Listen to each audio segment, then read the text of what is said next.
समुपस्थित सभी respected professors, respected director sir, समुपस्थित सभी respected professors, respected director sir and respected principal ma'am and vice principal sir और सभी सम्मानित टीचर्स को मैं सादर नमन करता हूँ, प्रणाम करता हूँ और प्यारे स्टूडेंट्स के प्रति मेरी हृदय से सैद्धांतिक तौर पर हार्दिक शुभकामनाएं हैं। तो सर्वप्रथम मैं सभी को इस 78th इंडिपेंडेंस डे की हार्दिक शुभकामनाएं देता हूं। मैं एक संक्षिप्त व्याख्या आपके सामने प्रस्तुत करते हुए सर्वप्रथम एक चीज बोलना चाहूंगा कि प्यारे बच्चों, ये आज़ादी हमें दहेज में नहीं मिली। ये आज़ादी हमें दहेज में नहीं मिली, ये विधर्मियों के मुख से हाथ डाल करके और बड़े भारी मूल्यांकनों को चुका करके हमने प्राप्त करी है। इसके पीछे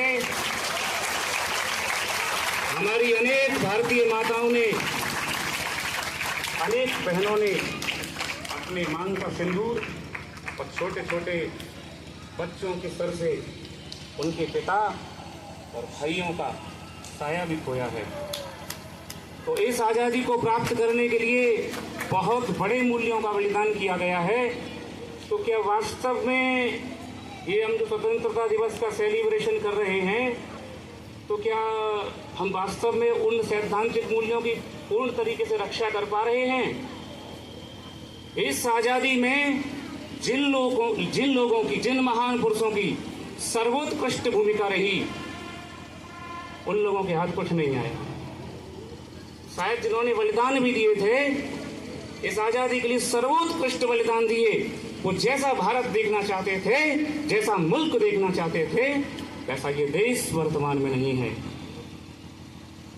आज संपूर्ण भारतवर्ष के अंदर लगभग 9 स्टेट, 200 डिस्ट्रिक्ट्स एंड अप्रॉक्सीमेटली 350 जो विलेजेस हैं वो हिंदू रहित हैं, भारतीय रहित हैं। क्या मिला था आज़ादी में हम लोगों को? 1/3 देश because of approximately 8.5 square kilometre, 8.5 lakh square kilometre जो क्षेत्रफल है वो पाकिस्तान का है। 1/3 हिंदुस्तान को पाकिस्तान ले गया और हमारे पास क्या बचा? एक आंशिक देश। मुस्लिमों को 2 देश मिले, पहला पूर्णतः पाकिस्तान और दूसरा आंशिक हिंदुस्तान। और इस देश की आज़ादी में कितने फीसदी उनका सहयोग है, आप इतिहास उठा के देखिएगा, पढ़ लीजिएगा। मैं किसी कास्ट या किसी धर्म के खिलाफ नहीं हूं, लेकिन सैद्धांतिक बात यह है, वो लोग केवल युद्ध किए। कुछ लोगों को जो अपवाद स्वरूप अगर हम छोड़ दें तो केवल माइनॉरिटीज के लिए लड़े। आप उठा के देखिए, यूपीएससी स्तर से उठाइए या वरिष्ठ जो विशेषज्ञ हमारे आदरणीय प्रोफेसर बैठे हुए हैं और सभी लोग जानते हैं इस चीज को, वो केवल माइनॉरिटीज के लिए लड़े।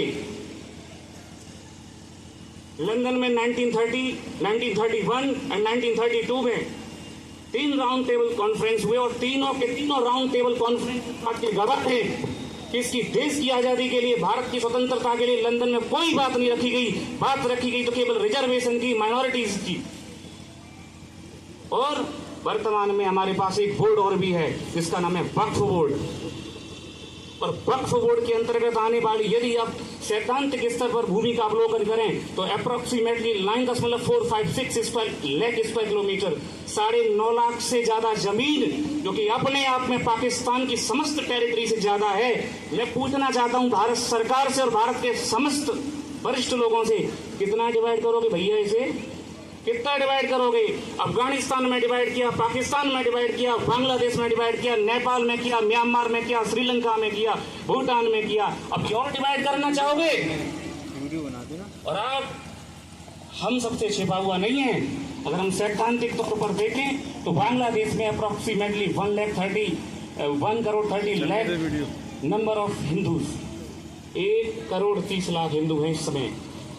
और आप देख रहे क्या स्थिति है। तो क्या हम वास्तव में इस देश की आज़ादी के लिए स्वतंत्रता का जो मूल्यांकन रखा गया, उस मूल्यांकन को ठीक सलीके से पूर्ण रूप से पूर्णाहुति कर रहे हैं? उसकी नहीं कर रहे हैं। तो चलिए मैथिली शरण गुप्त जी की एक लाइन बोल करके अपनी वाणी को विराम दूंगा। जो भरा नहीं है भावों से जिसमें बहती रसधार नहीं, जो भरा नहीं है भावों से जिसमें बहती रसधार नहीं, अरे हृदय नहीं वो पत्थर है जिसमें स्वदेश से प्यार नहीं। भारत माता की जय, भारत माता की वंदे मातरम, वंदे मातरम, वंदे मातरम। छत्रपति शिवाजी महाराज की जय, मेवाड़ प्रताप महाराणा प्रताप जी महाराज की जय, गुरु गोविंद सिंह जी महाराज की जय, भारत माता की जय। जय हिंद, जय भारत।